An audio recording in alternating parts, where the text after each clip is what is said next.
Silence ne veut pas dire que vous fermez la bouche. Ce qui est appelé silence ou nishapt, on ne peut pas le faire, on peut le devenir.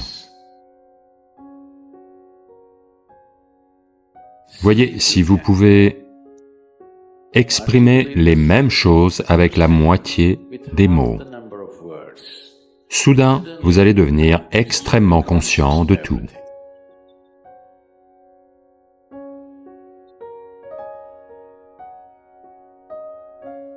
Le vent produit son propre son, l'eau aussi.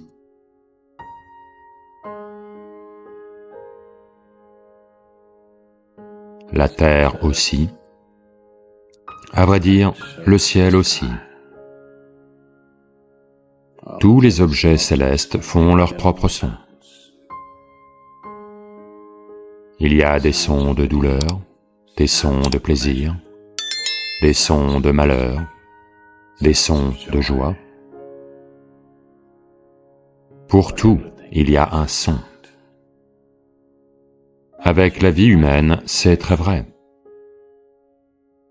Il y a des sons de vie et il y a des sons de mort. Et il y a même des sons de silence.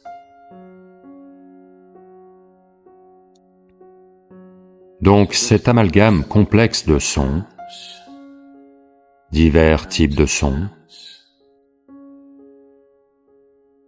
crée diverses intentions, divers niveaux de compulsivité,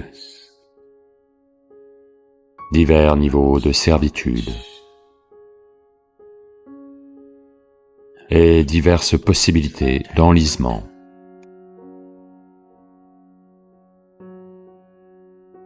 Dans tout cela,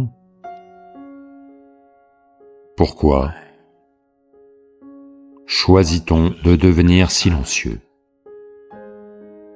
Le silence n'est pas une façon de vous priver de la vie. Il ne s'agit même pas de vous empêcher de vous exprimer.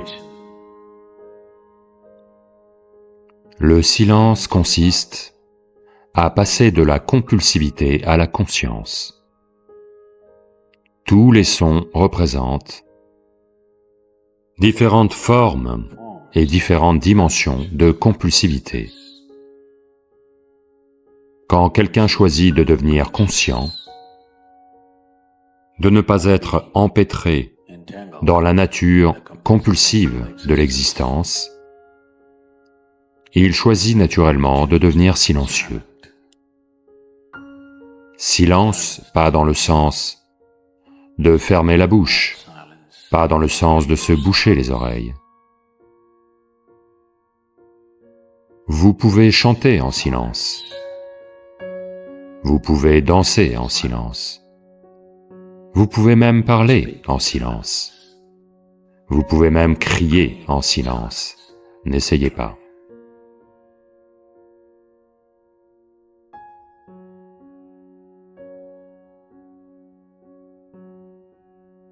Ça ne veut pas dire que quand tout le monde est silencieux, vous criez. Ce n'est pas ça, crier en silence.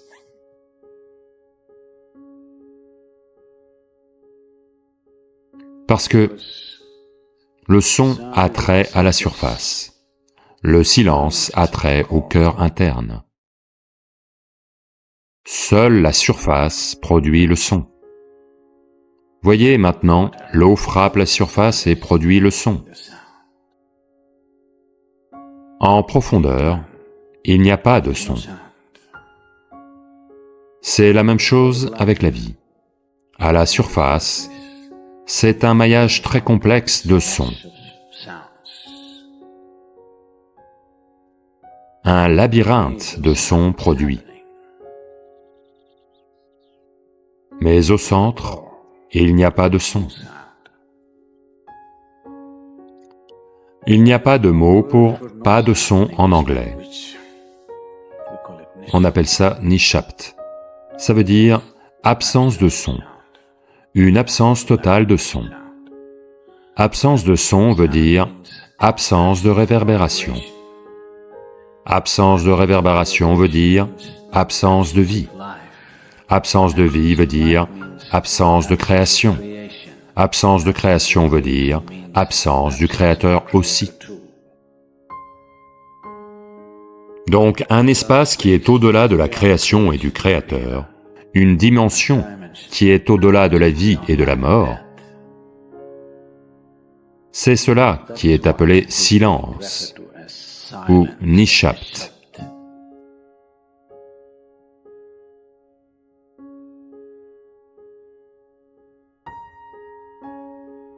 On ne peut pas faire cela. On peut devenir cela. Communément, il y a deux mots employés pour décrire cela. L'un est maun, ce qui veut dire que vous pratiquez le silence, vous n'êtes pas silencieux. Vous vous taisez et vous demeurez en maun, ce n'est pas nishapt. Maun veut dire que vous pratiquez le silence. Quand vous pratiquez quelque chose, de toute évidence, vous n'êtes pas cette chose. Êtes-vous la vie ou pratiquez-vous la vie? Je vous le demande. Êtes-vous la vie ou pratiquez-vous la vie? Vous pratiquez la vie? Non, vous êtes la vie. Peut-être pas très bien pratiquée, mais vous êtes la vie. De même, il y a une différence entre pratiquer le silence et devenir silence. Pratiquer le silence commence par une certaine restriction. Mais lentement, à mesure qu'on pratique le silence, on peut potentiellement devenir silencieux. On peut devenir silencieux dans une activité intense. Mais personne ne peut maintenir une activité intense éternellement. Les instants d'activité intense ne sont que des instants. Personne ne peut les tenir. Vous allez vous épuiser. Il n'y a que si vous pouvez y arriver dans l'inactivité que c'est durable.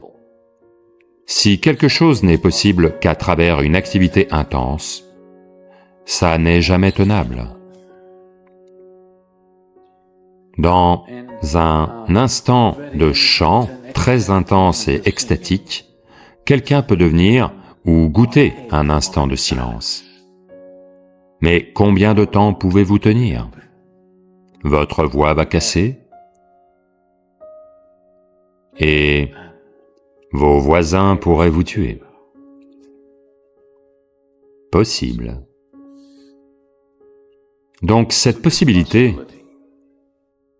d'atteindre le silence ou de devenir silencieux signifie aussi devenir immobile, devenir complètement immobile. L'immobilité peut être atteinte de très nombreuses façons.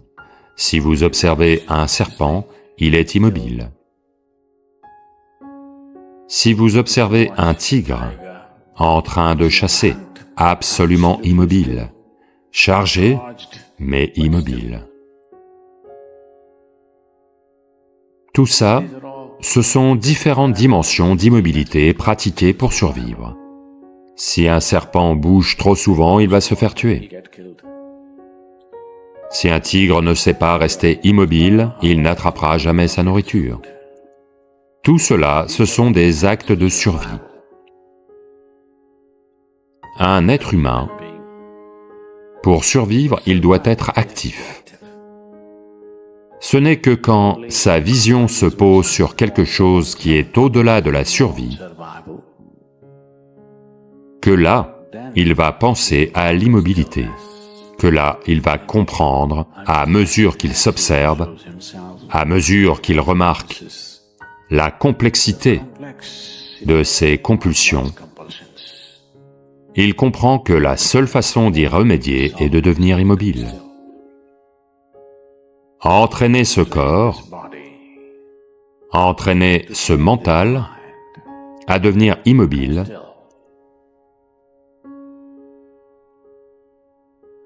demande un certain effort. Si quelqu'un est simplement extatique, il va devenir immobile. Mais autrement, il faut travailler. Morceau par morceau, il faut travailler pour amener ce corps à l'immobilité absolue. La plupart des gens ne peuvent pas tenir leur corps au même endroit pour une quelconque durée. Ils sont tout le temps en mouvement.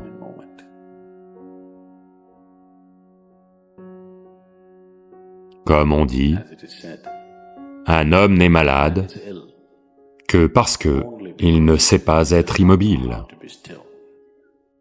Parce que dans l'immobilité, vous êtes en contact avec une dimension bien au-delà de la création. Une fois qu'on est en contact avec ça, la maladie n'existe plus. Si je m'assois ici et que le corps pourri écroule, il n'y a quand même pas de maladie, il est juste là. Parce que, à vrai dire, quand quelqu'un devient absolument immobile, il se peut qu'il ne soit pas capable de s'accrocher au corps, à moins qu'il apprenne les astuces, le mécanisme du corps. Alors pourquoi devrais-je devenir immobile? Vais-je perdre mon corps? Vous allez de toute façon perdre votre corps. Quand viendra l'heure de perdre votre corps, si vous voulez le perdre avec grâce, alors vous devez connaître au moins un petit peu d'immobilité. Si vous voulez déposer votre corps comme vous pouvez poser ce morceau de tissu, avec la même aisance, avec la même grâce, alors vous devez avoir un peu d'immobilité en vous. Autrement, vous et votre corps devez être arrachés l'un de l'autre, ce qui n'est pas une belle chose à faire. Quand vous êtes arraché de votre corps, c'est une chose moche et douloureuse à faire, à moins d'être capable de le laisser de côté. Il n'y a pas de grâce dans la vie.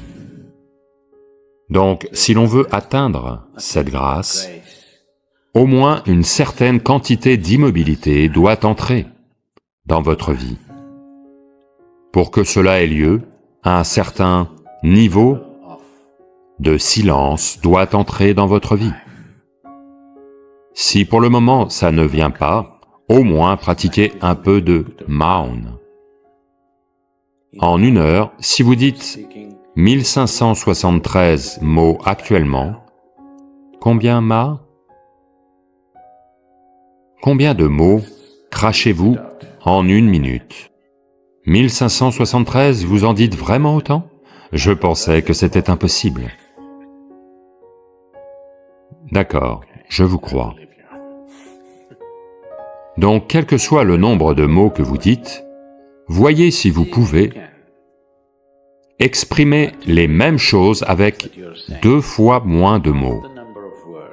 Soudain, vous allez devenir extrêmement conscient de tout. En ce moment, c'est une diarrhée orale. Si vous en dites 1573, c'est de la diarrhée, d'accord? Maintenant, si vous devez retenir la moitié des mots et quand même dire les mêmes choses, maintenant vous devez être très conscient, autrement vous ne pouvez pas les dire.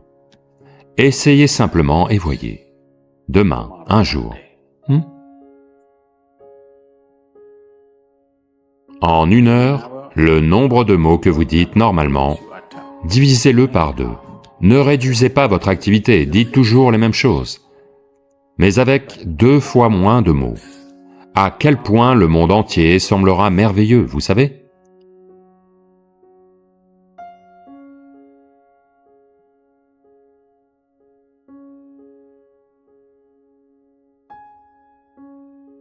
Le monde sera un endroit merveilleux, je vous le dis demain, si tout le monde fait ça.